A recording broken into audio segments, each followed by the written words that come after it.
Hello बच्चों। तो बच्चों आज के लेक्चर में हम लोग लेके आए आपके लिए इलेक्ट्रिसिटी के पीवाईक्यूज। बहुत बेहतरीन पीवाईक्यूज होने वाले हैं।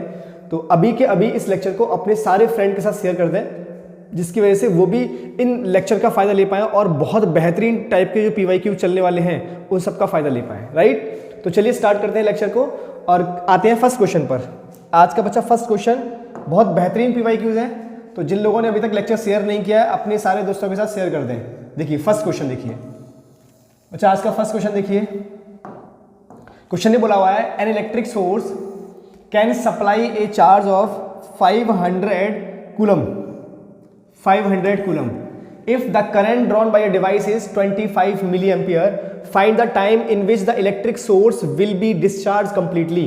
बच्चों 2024 के पेपर में पूछा गया है, हमें चार्ज दिया हुआ है और बच्चा हमें करंट दिया है, टाइम पूछा है। बहुत आसान क्वेश्चन है, फॉर्मूला बेस्ड है बच्चों, फॉर्मूला बेस्ड क्वेश्चन है। देखिए क्वेश्चन फर्स्ट आज का, सबसे पहले जो गिवन है वो लिखें। तो बच्चों हमें चार्ज दिया है 500 कूलम और बच्चों हमें करंट दिया है 25 मिली एम्पियर। बच्चों यूनिट का मैसेज ध्यान रखें, करंट की जो ऐसा यूनिट है वो होती है एम्पियर और यहाँ दिया मिली एम्पियर, तो आप इसको चेंज करें पहले 25 इंटू 10⁻³ ये हो जाएगा एम्पियर में। राइट, अब यहां से करंट का फॉर्मूला बच्चा हमें पता है I is equal to Q/T, लेकिन बच्चा अपन को Q दिया है, I दिया है और क्वेश्चन में पूछा है कितना टाइम लगेगा डिस्चार्ज होने में कंप्लीटली, तो हमसे टाइम पूछा है। तो इस फॉर्मूले को टाइम के रेस्पेक्ट में अगर लिखें तो time is equal to Q/I। Right, तो Q कितना दिया है 500, I कितना दिया हुआ है 25 इंटू 10⁻³ तो 25 से 500 बच्चों 20 टाइम्स कैंसिल आउट हुआ, सो ये आ गया 20 इंटू 10⁻³ सेकेंड बचा। राइट, इसको आप ऐसे लिख सकते हो दैट इज 20 और 3 0, सो इट इज 20,000 सेकेंड। सो कितना टाइम आ गया बच्चा 20,000 second. Next question, question number 2। Question number 2 देखिए,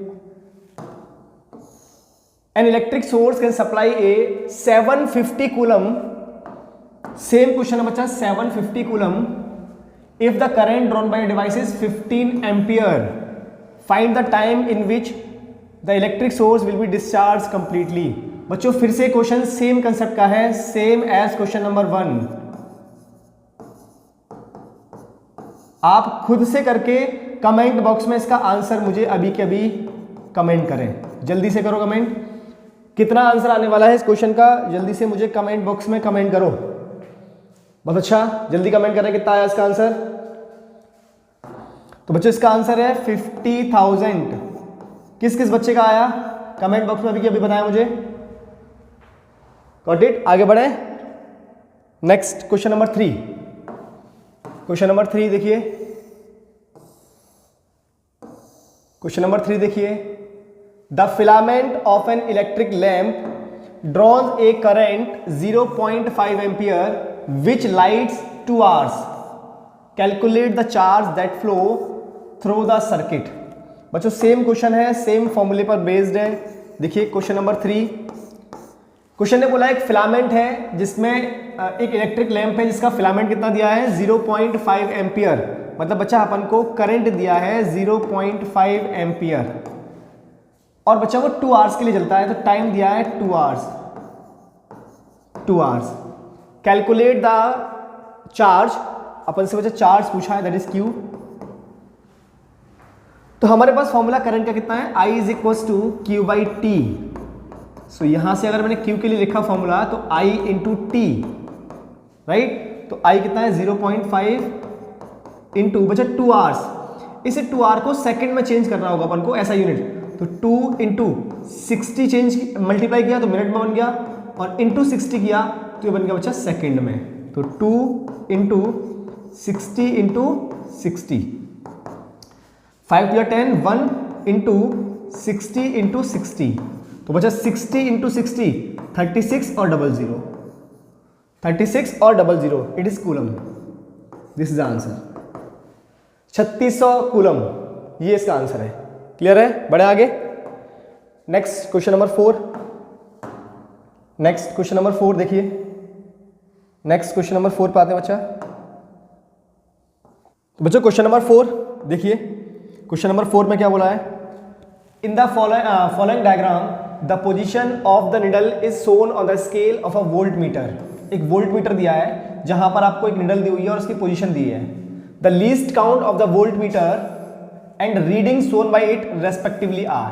तो बच्चों इस वोल्ट मीटर की लीस्ट काउंट कितनी है और ये वोल्ट मीटर भी कितनी रीडिंग दिखा रहा है, ये अपन को कैलकुलेट करना है। बहुत प्यारा क्वेश्चन है, बहुत अच्छा क्वेश्चन है, कंसेप्चुअल है। ऐसा क्वेश्चन बोर्ड में आते हैं, 2023 में आया हुआ है।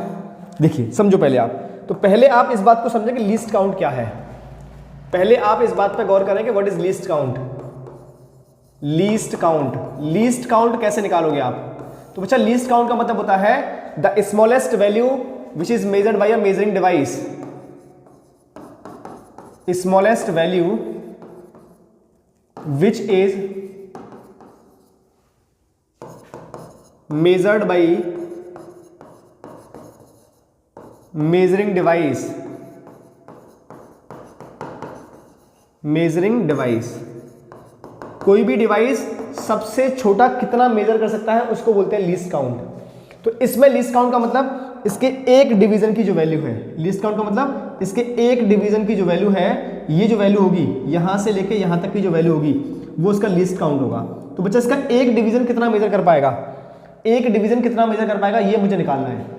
ये मुझे पता है बच्चा कि यहां से 0 से लेके 1.5, 0 से लेके 1.5 तक, 0 से लेके 1.5 तक कितने डिवीजन है बच्चा इसके अंदर में? 10 डिवीजन। कितने डिवीजन है? 10 डिवीजन। और मुझे कैलकुलेट करना है सिर्फ एक डिवीजन की वैल्यू, ये वाली। तो बच्चा मुझे यहां से पता है कि इसके 10 डिवीजन में, इसके 10 डिवीजन्स में कितना मेजरमेंट है? 1.5 वोल्ट, राइट बच्चा। तो एक डिवीजन कितना वैल्यू देगा? 1.5 divide by 10 which is 0.15 volt. So इसका लीस्ट काउंट कितना आ गया बच्चा? So least count is 0.15 volt. This is the least count. Clear हो गया? अब रीडिंग की बात करते हैं। तो रीडिंग की बात करो, ये जो है वो कहां पर है? यहां पर। तो 1.5 से कितना आगे जाना है? एक डिवीजन, दो डिवीजन, मतलब 1.5 से दो डिवीजन आगे जाना है। तो 1.5 प्लस एक डिवीजन की वैल्यू 0.15, दूसरे डिवीजन की वैल्यू 0.15, तो इट इज 1.8 वोल्ट। इसका लीस्ट काउंट कितना है? 0.15 वोल्ट और रीडिंग कितनी है? 1.8 volt. So option will be C is right, 0.15 and 1.8 volt. देख लो एक बार answer. Clear? Next question number 5।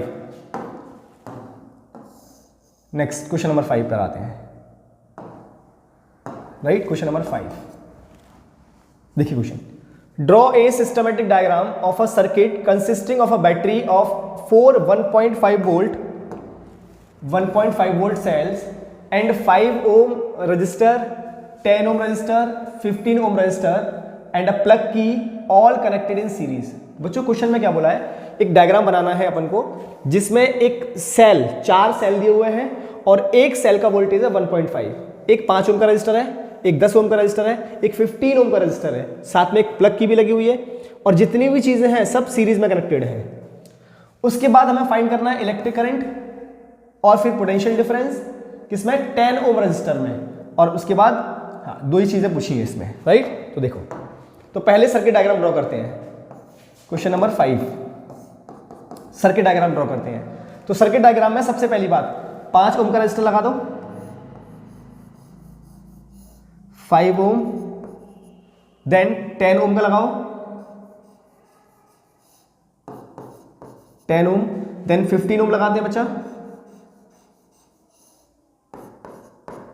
15 ohm and a plug key और 4 cell, first cell, second cell, third cell and बच्चा 4 सेल। और एक सेल की वैल्यू कितनी है? 4 सेल लगे हुए हैं और एक सेल की वैल्यू 1.5 है। तो बच्चा ये आ गया 6 वोल्ट। ओवरऑल बैटरी का वोल्टेज कितना आ गया? 6 वोल्ट। और बच्चा एक प्लग की लगी हुई है और ये मैंने प्लग की लगा दी। क्लियर? अच्छा, अब आते हैं क्वेश्चन पे। देखो फर्स्ट इलेक्ट्रिक करंट की बात कर रहा है बच्चा। इलेक्ट्रिक करंट तो I इज इक्वल टू होता है V upon R. I is equal to V upon R. तो पहले यहां मुझे R इक्विवेलेंट निकालना होगा। तो R इक्विवेलेंट के लिए 5 ओम प्लस 10 ओम प्लस 15 ओम सब कैसे हैं? सीरीज में। तो 5, 10, 15 और ये 30 ओम। अब I निकालते हैं। So I is equal to V कितना दिया है 6/30, सो इट इज 1.5 और 1.5 कितना हुआ 0.2 एम्पियर। क्लियर। अब क्या है पोटेंशियल डिफरेंस अक्रॉस 10 ओम। बच्चों इस 10 ओम के अक्रॉस में मुझे पोटेंशियल डिफरेंस निकालना है, तो V2 मुझे कैलकुलेट करना है। V2 is equal to I into R2। बच्चों यहां पर करंट कितना होगा I, क्यों, क्योंकि सीरीज में करंट सेम रहता है। तो I कितना दिया अपन को, I हमने अभी भी कैलकुलेट किया 0.2, तो इट इज 0.2 इंटू R कितना है 10, which is equal to 2 volt, which is equal to 2 volt. तो एक बार देख लीजिए, करंट भी आ चुका है और वोल्टेज भी आ चुका है। Clear. Next question, question number 6। Question number 6,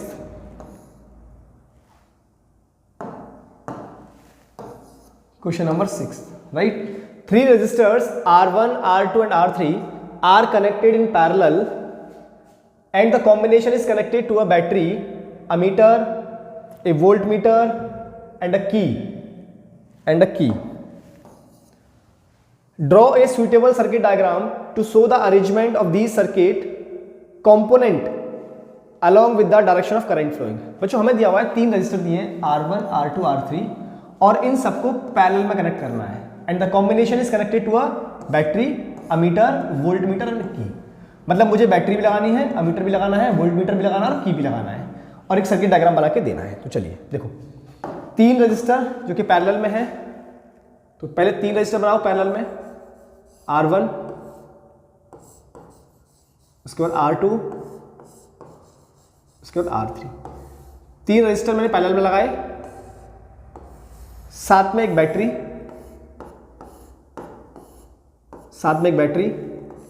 एक अमीटर,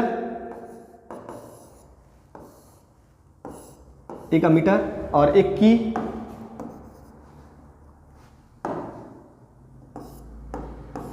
हियर इज अ की,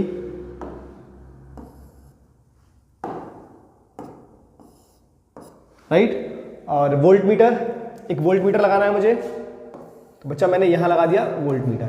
याद रहे वोल्ट मीटर हमेशा सर्किट के पैरेलल में लगाया जाता है, सर्किट के पैरेलल में लगाया जाएगा। तो ये हो गया अपने पास R1, R2, R3, ammeter, volt meter और ये बचा करंट की direction, this is the direction of current, right. ये वोल्टेज दैट इज V। इतना हमसे क्वेश्चन में पूछा था, देख लो एक बार। क्लियर। बढ़े आगे। Next question number 7। Question number 7, अच्छा again it's a very important question for board exam. 2024 के पेपर में पूछा गया है, बहुत इंपॉर्टेंट क्वेश्चन है बच्चा। You have 4 resistance wire of same material, select the wire which will offer least resistance to the flow of current in the electric circuit. बच्चों आपको 4 ऑप्शन दिए हुए हैं और ये 4 ऑप्शन 4 वायर की स्टेटमेंट दी हुई है। हमसे पूछा हुआ है कौन सा वाला वायर कम से कम रेजिस्टेंस प्रोड्यूस करेगा, कम से कम रेजिस्टेंस प्रोड्यूस करेगा, वो कौन सा वायर होगा, राइट। और एक चीज और दी हुई है कि जो चारों वायर हैं वो सेम मटेरियल के हैं। अच्छा बच्चा, अगर हमारे पास जो वायर है वो अगर सेम मटेरियल का है, अगर वायर सेम मटेरियल का है तो इसका मतलब उसकी जो रेजिस्टिविटी है दैट इज रो, रेजिस्टिविटी ये कांस्टेंट रहेगी। कांस्टेंट का मतलब सेम रहेगी। चारों वायर की रेजिस्टिविटी बच्चा कैसी होगी, सेम। मतलब रेजिस्टिविटी में कोई भी चेंज नहीं आने वाला है, नहीं आने वाला है। क्लियर। अब देखो, अब बात करते हैं हम लोग पहले रेजिस्टेंस के फॉर्मूला की, है ना। रेजिस्टेंस कैसे डिसाइड करना है वो देखो जरा। Resistance is equal to rho L upon A. मतलब रेजिस्टेंस का फॉर्मूला क्या है, रो एल अपॉन ए।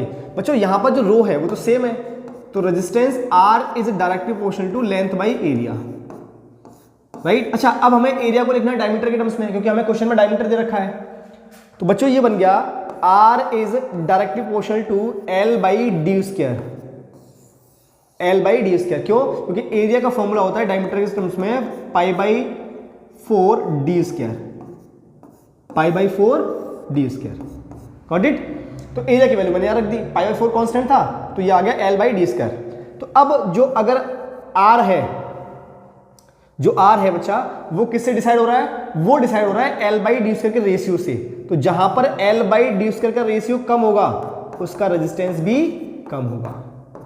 तो अब ये देखना है अपन को इन चार ऑप्शन में से जो चार वायर दिए हैं इनमें से किसका आर बाई डी का रेशियो कम से कम है। तो निकालते हैं, देखिए पहले R1 के लिए निकालते हैं, R1 के लिए निकालते हैं, है ना बच्चा, R1 के लिए निकालते हैं। तो L बाई डी मतलब इसका है L 2L और D कितना है बच्चा इसका 2D। तो 2D का मतलब हो गया 4D स्क्वायर। तो बच्चा ये आ गया 1/2 L by D square, 1/2 L by D square और L बाई डी स्क्वायर को R मान लो तो बच्चा ये आ गया R/2। इसका रेजिस्टेंस कितना आ गया R/2। इसकी बात करो R2 की बात करें तो इसका L दिया है, D दिया है, मतलब ये तो हो गया L बाई डी स्क्वायर। तो बच्चा ये हो गया हमारा R। R3 की बात करें, R3 देखिए ये कितना है L/2 और ये कितना है D/2। तो L/2 डिवाइड बाई D/2 का होल स्क्वायर। तो बच्चों ये हो गया ऊपर जाएगा 4, तो 4 इंटू L/2D, ये 2 से कैंसिल आउट हो गया 2 टाइम्स। तो बच्चा ये बन गया 2 इंटू L/D और L/D होता है R, तो ये आ गया 2R। ऐसे फोर्थ वाले को देखो, ये कितना है L/4 डिवाइड बाई D/4 मतलब D स्क्वायर बाई 16 और ये कैंसिल आउट कर दो 4 टाइम्स, 4 ऊपर चला गया तो 4L बाई डी स्क्वायर मतलब ये आ गया 4R। ये कितना आ गया 4R। ठीक, तो बच्चा जरा चेक करो R1 कितना है अपने पास। अब जरा चेक करें यहां से R1 कितना है अपने पास R2 कितना आया बच्चा R2 इज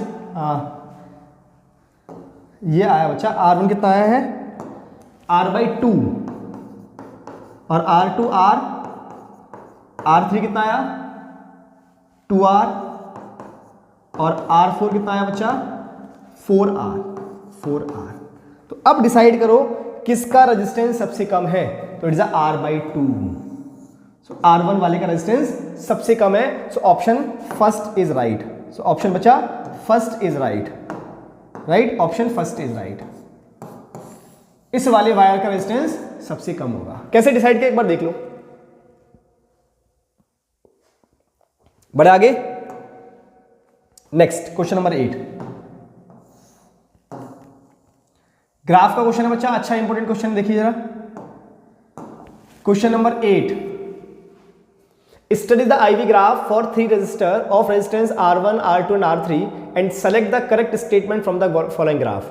आपको ये 4 स्टेटमेंट दिए हुए हैं, इनमें से कौन सा स्टेटमेंट सही है इस ग्राफ के लिए ये डिसाइड करना है। तो देखिए पहली बात करें बच्चा VI ग्राफ की, VI ग्राफ, राइट बच्चा। VI ग्राफ का जो स्लोप है जिसको हम tan थीटा बोलते हैं, वो बच्चा हमें रेजिस्टेंस की वैल्यू देता है।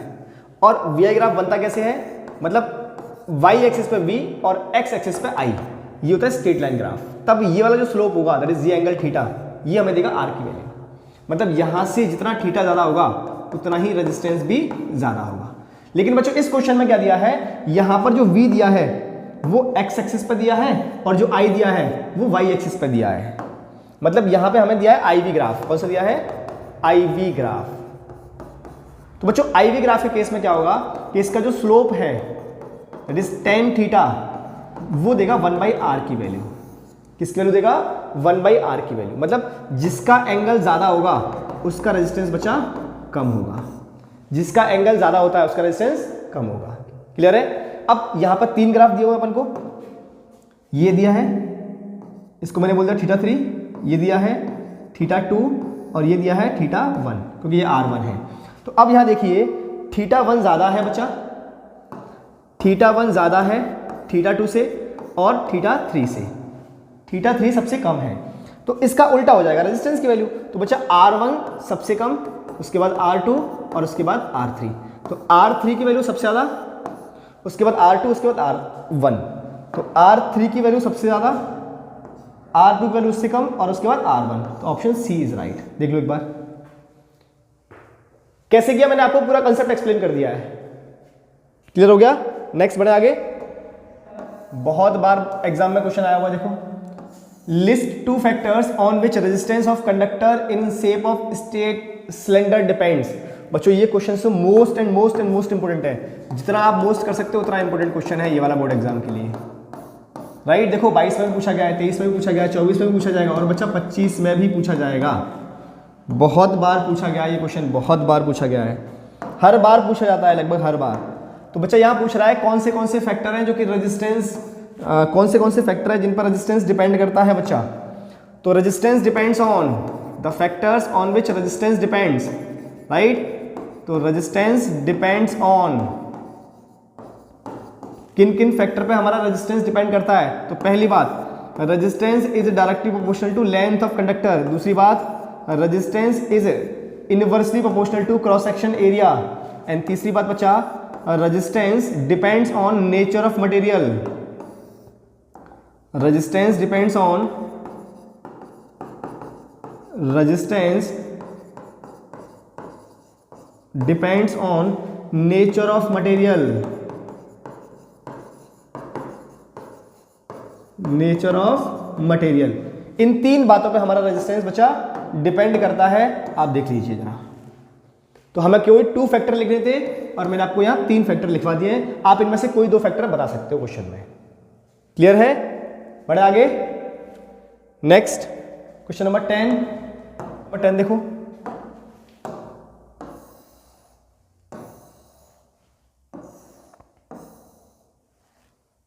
आज का question number 10। Let the resistance of an electric device remain constant while the potential difference across its two ends decreases to 1/4 of its initial value. What change will occur in the current through it? State the law which help us in solving the above state equation. बच्चों बहुत प्यारा question है। देखिए question number 10 की बात कर रहे हैं अपन। तो बोला है कि हमारे पास एक इलेक्ट्रिक डिवाइस है जिसका रेजिस्टेंस बच्चा कांस्टेंट है। तो रेजिस्टेंस तो सेम है, कांस्टेंट का मतलब सेम है ना। अब उन्होंने पोटेंशियल डिफरेंस को बचा 1/4 कर दिया इनिशियल पोटेंशियल डिफरेंस से। तो मैंने इसको मान लिया V2, इसको मान लिया V1। तो पहले पोटेंशियल डिफरेंस V था, अब जो पोटेंशियल डिफरेंस है वो V/4 हो गया है। तो बच्चा करंट कितना चेंज हो जाएगा। तो पहले करंट मैंने I लिख लिया और बाद में कितना हो जाएगा ये मुझे कैलकुलेट करना है। बाद में करंट कितना हो जाएगा ये मुझे कैलकुलेट करना है। तो अपने पास फॉर्मूला आएगा V is equals to IR, that is Ohm's law. अब इस फॉर्मूले को according to question, according to जो स्टेटमेंट दिए हैं इनके अकॉर्डिंग लिखते हैं। तो बच्चा V1 is equals to I1 into R, equation number first, क्योंकि R कांस्टेंट है।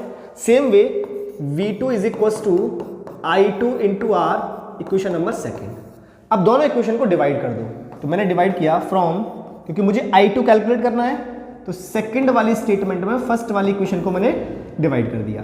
तो आ जाएगा V2 divide by V1 is equals to I2 into R divide by I1 into R। अब जो सेम है बच्चा वो कैंसिल आउट हो जाएगा, R से R कैंसिल आउट हो गया। क्या बन गया V2 divide by V1, V2 divide by V1 is equals to I2 divide by I1। अब V2 कितना दिया बच्चा, V2 हो गया है V/4 divide by V is equals to I2 divide by I1। तो ये V से V कैंसिल आउट हो गया। Got it. अब आ गया I2 divide by I1 is equals to 1/4। So I2 is equals to I/4। I1 कितना है, I लेट किया अपन ने। तो बच्चा अगर आपने वोल्टेज को पोटेंशियल डिफरेंस को 1/4 किया तो हमारा करंट भी 1/4 हो जाएगा। देख लीजिए एक बार, राइट। और ये हमने किससे निकाला, कौन सा लॉ यूज किया बच्चा इसमें, ओम्स लॉ। तो इसमें नेक्स्ट में पूछा है state the law which help us in solving the above state equations. तो बच्चा अगर हमने ऊपर वाले क्वेश्चन को जो सॉल्व किया है वो कौन से लॉ से किया है, ओम्स लॉ से। इसमें कौन सा लॉ लगाया है, ओम्स लॉ। तो ये ओम्स लॉ हो जाएगा, ठीक है। अच्छा, इसकी एक शॉर्ट ट्रिक भी बता देता हूं आपको। आप इस क्वेश्चन को डायरेक्ट भी लिख सकते हैं अगर ये क्वेश्चन एमसीक्यू में आता तो। देखिए कैसे, क्वेश्चन ने बोला है बच्चा कि जो हमारा V था वो पहले वाले का 1/4 हो गया है। तो according to Ohm's law V is directly proportional to I। तो जितना V होगा उतना ही करंट भी होगा। तो बच्चा अगर V 1/4 हो गया पहले का तो करंट भी 1/4 हो जाएगा पहले का। देख लीजिए एक बार, अगर V 1/4 हो गया है तो करंट भी 1/4 हो जाएगा। बात समझ आ गई? तो चलिए ऐसे ही क्वेश्चन करते रहिए, मिलते हैं नेक्स्ट वीडियो में। टिल देन जय श्री कृष्ण, जय श्री राधे।